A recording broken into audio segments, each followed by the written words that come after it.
Boa tarde a todos. Bom, hoje nós vamos iniciar o capítulo 17, que tem vários itens, e entre eles está caracteres da perfeição, o homem de bem e os bons espíritos. Então, como dá para perceber, nós vamos falar hoje apenas de gente boa, né?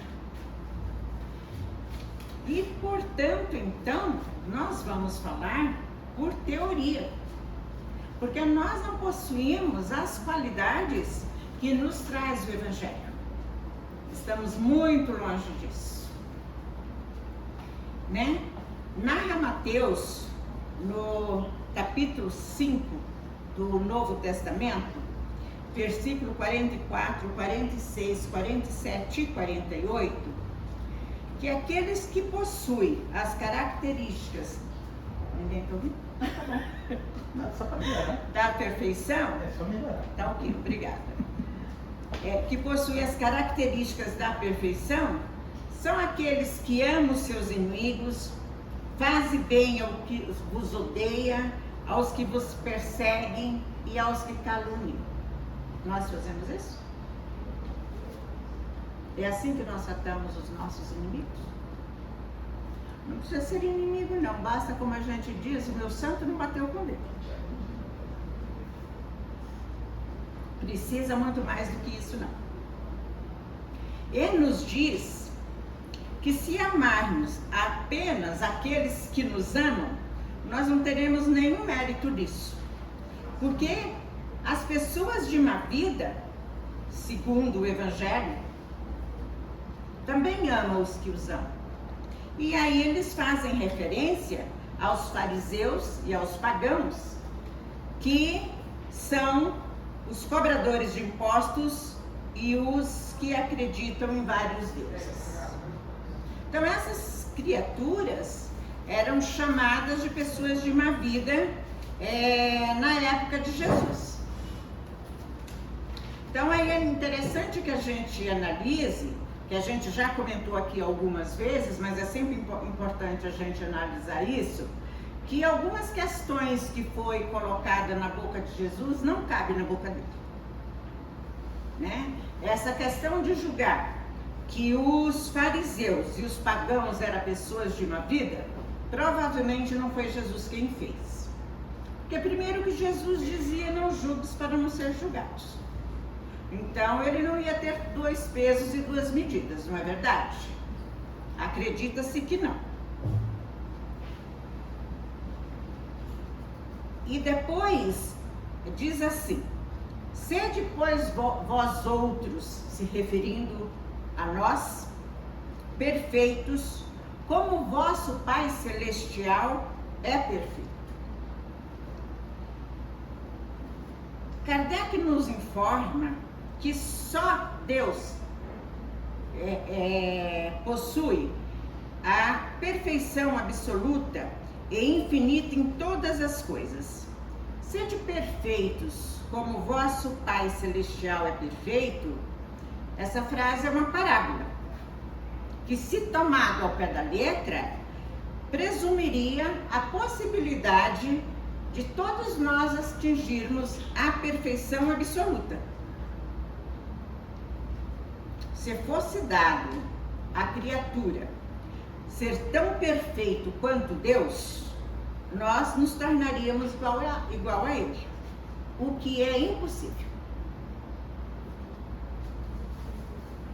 Quando nós estudamos essa parábola, devemos compreender que a parábola está se referindo à perfeição relativa, que é a única possível para a humanidade. A perfeição relativa consiste em amar o próximo da mesma forma que nos amamos, fazer ao outro tudo o que gostaríamos que nos fizessem, desejar e fazer o bem aos nossos inimigos e aos que nos odeiam e orar pelos que nos perseguem. possuímos todas essas virtudes. Se ainda não possuímos essas características da perfeição relativa, porque a perfeição absoluta pertence unicamente a Deus,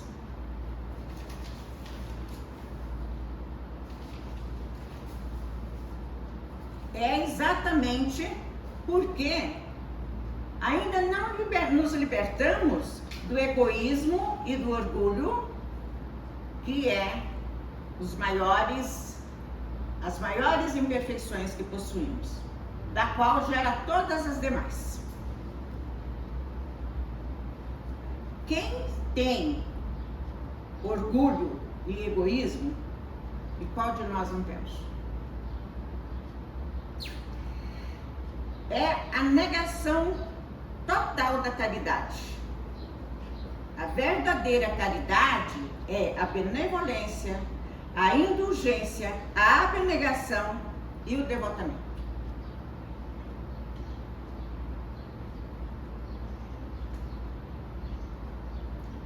Não podendo o amor ao próximo aliar-se a nenhum defeito contrário à caridade, o amor ao próximo é sempre indício de maior ou menor superioridade moral, de onde decorre que o único caminho para a evolução é a caridade.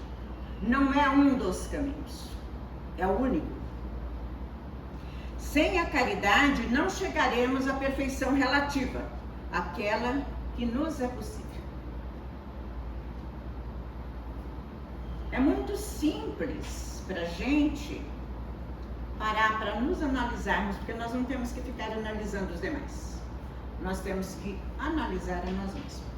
Basta analisar os nossos sentimentos, o que nós sentimos em determinadas situações, para a gente compreender em que escala espiritual nós nos encontramos. Hoje é muito comum a gente ouvir, nesse momento de conturbação que nós passamos, né?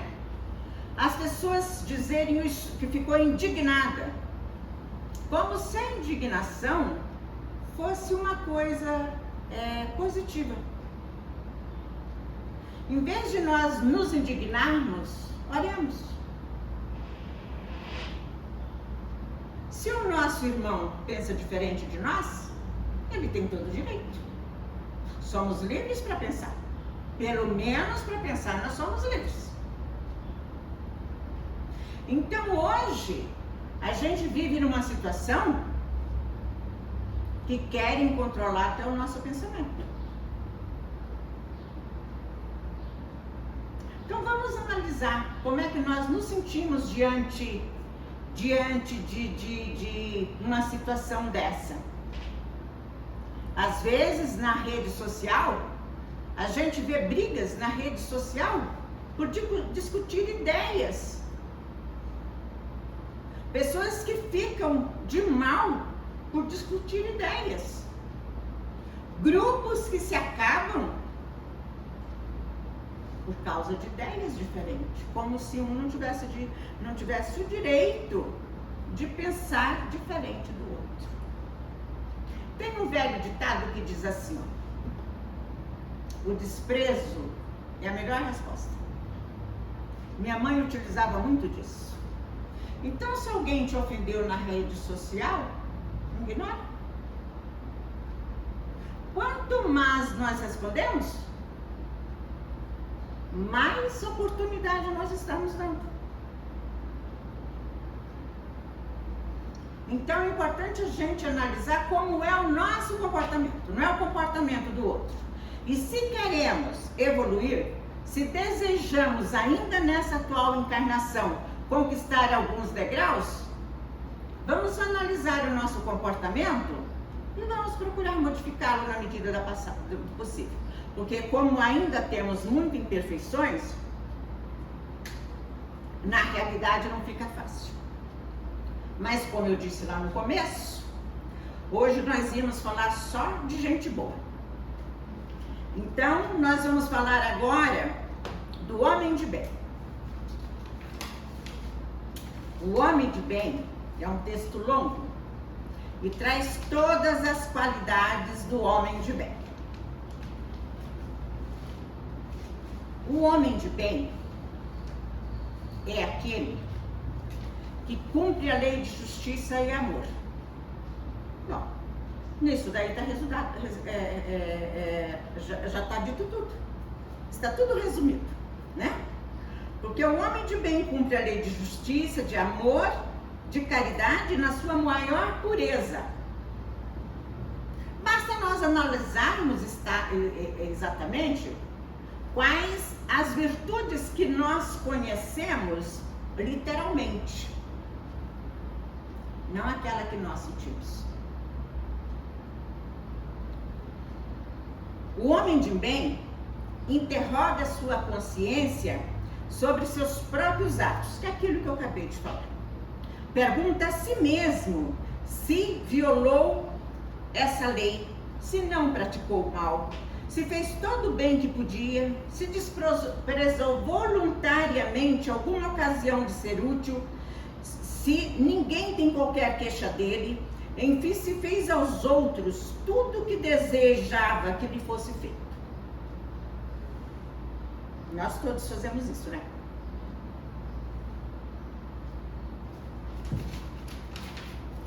O homem de bem, ele deposita em Deus toda a sua justiça, toda a sua confiança, toda a sua sabedoria. Tem fé e obedece à vontade de Deus em todas as coisas. Na realidade, nós não temos nem noção do que é a vontade de Deus. Tem fé no futuro, razão porque coloca os bens espirituais acima dos bens terrenos. Sabe que todas as dificuldades da vida, todas as dores, todas as decepções são provas e expiações e aceitas sem lamentar. Possuído do sentimento de caridade e do amor ao próximo, faz o bem pelo bem sem esperar paga alguma. Retribui o mal com o bem, toma a defesa do fraco em benefício toma a defesa do fraco contra o forte e sacrifica sempre seu interesse à justiça. É muito comum a gente ouvir as pessoas falarem, de um modo geral, quando se sente que alguém foi ingrato. Ah, eu fiz isso por ele, aquilo por ele, e olha como é que ele me paga. Então eu não fiz de coração. Eu estava esperando uma recompensa. Essa caridade não tem valor para quem faz. É bom para quem recebe. Porque aquilo que ele necessitava, se foi suprido, foi bom para ele. Mas para quem faz, aquele que espera a paga, já não tem nenhum valor. E se nós recebemos aqui, não temos nada para receber no mundo espiritual.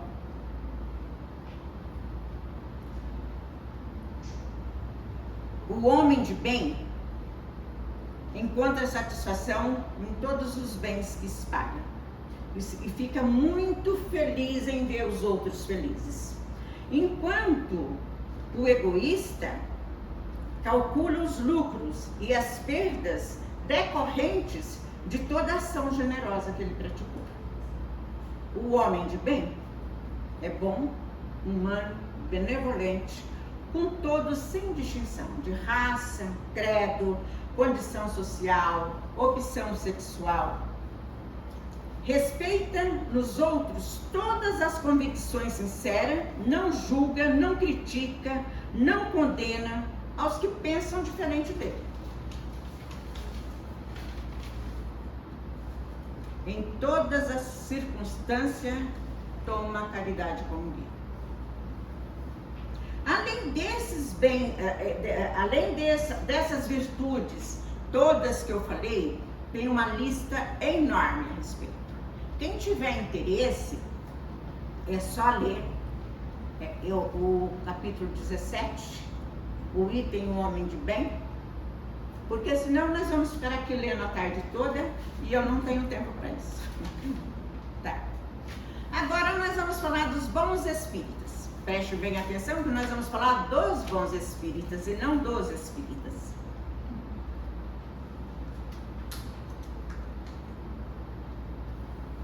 O espiritismo, bem compreendido, mas sobretudo bem aplicado, leva aos resultados expostos acima, que caracteriza o verdadeiro espírita como o verdadeiro cristão, pois que um é o mesmo que o outro. Então toda essa listagem do homem de bem são as mesmas virtudes dos bons espíritas, certo? Não é dos espíritas, é dos bons espíritas.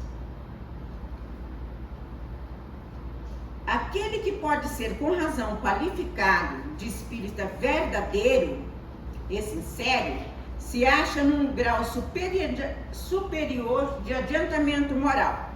Já fez a reforma íntima de que tanto falamos. O que é a reforma íntima de que nós tanto falamos? É exatamente conquistar todas essas virtudes. Trabalhar para conquistar.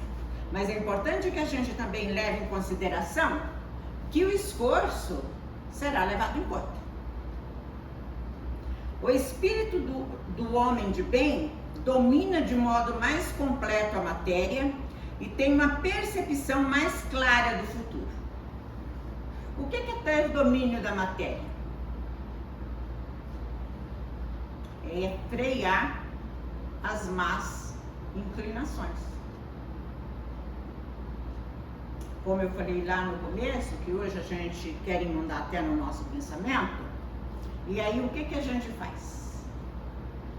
A gente fala e fala mais um pouco, depois sai de lá e arrepende porque não falou tudo. Não é assim? Então, pelo contrário, deixa falar sozinho. O desprezo é a melhor resposta. Se cala. Porque nós podemos até pensar, mas se nós conseguimos ter o controle de não verbalizar, já estamos no caminho. Dominar os vícios da bebida, do cigarro, da maledicência. Tanto ter domínio nos vícios materiais como nos morais. Os princípios da doutrina tocam o seu coração pela fé inabalável. Reconhece-se o verdadeiro espírita pela sua transformação moral e pelos esforços que emprega para domar suas más inclinações. É muito comum ouvir no meio espírita que nós espíritas somos trabalhadores da última hora, se fundamentando na seguinte frase: bons espíritas, meus bem-amados, sois todos trabalhadores da última hora. Vocês perceberam que diz bons espíritas? Que precisa ter todas essas qualidades que foi citado um pouco mais, porque a gente não terminou a leitura. Vocês perceberam? Esta frase se encontra no item 2 do capítulo 20 do Evangelho segundo o Espiritismo. Provavelmente aqueles que assim entendem é porque não considerou a palavra bons. Considerou apenas a palavra espírita. Mas a frase está clara. Bons espíritas, meus bem-amados, sois todos os trabalhadores da última hora. Aqueles que possuem todas as qualidades acima citadas, que o bom espírita e o bom cristão é a mesma coisa, e não os espíritas em geral.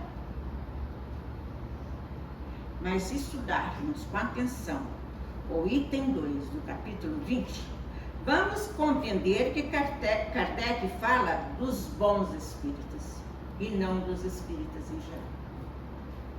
Vamos analisar tudo isso? Vamos tentar colocar em prática? Fazendo exercício dos alcoólatras anônimos? Só por hoje eu vou ficar aqui. Só por hoje eu não vou xingar. Só por hoje eu vou ter controle. E assim por diante. Porque se a gente fazer um plano a longo prazo, nós não damos conta de cumprir. Para os nossos filhos, quando nós falamos para eles que vamos tirar o telefone dele por uma semana, no segundo dia a gente está devolvendo. Então vai ficar sem telefone só por hoje. Se o dia for muito longo, achar que é muito longe, só por 2 horas. Mas cumprir, tem que cumprir aquilo que prometemos.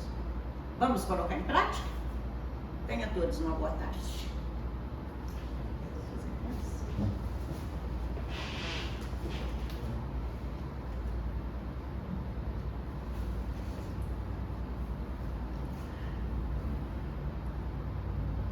Bom, vamos nesse momento cerrar os nossos olhos, respirar profundamente, nos sentarmos de forma bem confortável nas cadeiras e ter a certeza de que Jesus está presente. Nós acreditamos no que Jesus nos prometeu. Ele nos disse que quando estivesse 2 ou mais reunidos em seu nome, ali ele estaria. Então, portanto, aqui ele está. E com essa certeza, rogamos a Jesus que nesse momento nos envolva a todos, de ambos os planos. Nos envolva, Senhor, com seu abraço caloroso, passando os dedos pelos nossos cabelos, acariciando nossas faces, nos abastecendo, nos impregnando, Senhor, dos seus fluidos mais puros. Mestre Jesus, aqui estamos e nos colocamos inteiramente ao seu dispor. Tu nos conheces, Senhor. Conhece as nossas enfermidades físicas, nossas enfermidades espirituais, nossos sentimentos inconfessáveis, nossas dores, nossas aflições. E tens o medicamento certo para cada um de nós. Nós cremos em Ti, Senhor. E por isso queremos agradecer-te profundamente por todo o bem que nos fizeste, Senhor.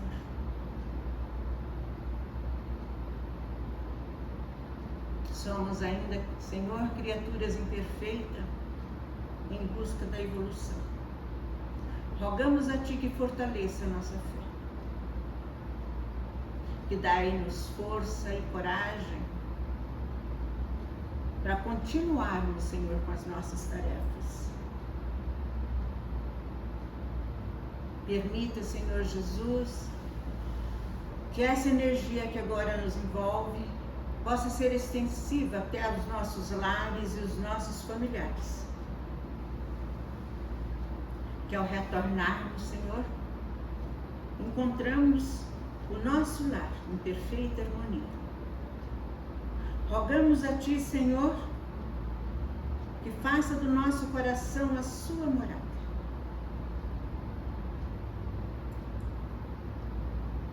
Que as nossas mãos, Senhor Jesus, sejam instrumentos de praticar o bem. Que a nossa voz se levante apenas para Te louvar. E que se cairmos, Senhor, que seja em seus braços. Muito obrigada, Divino Mestre. Que assim seja.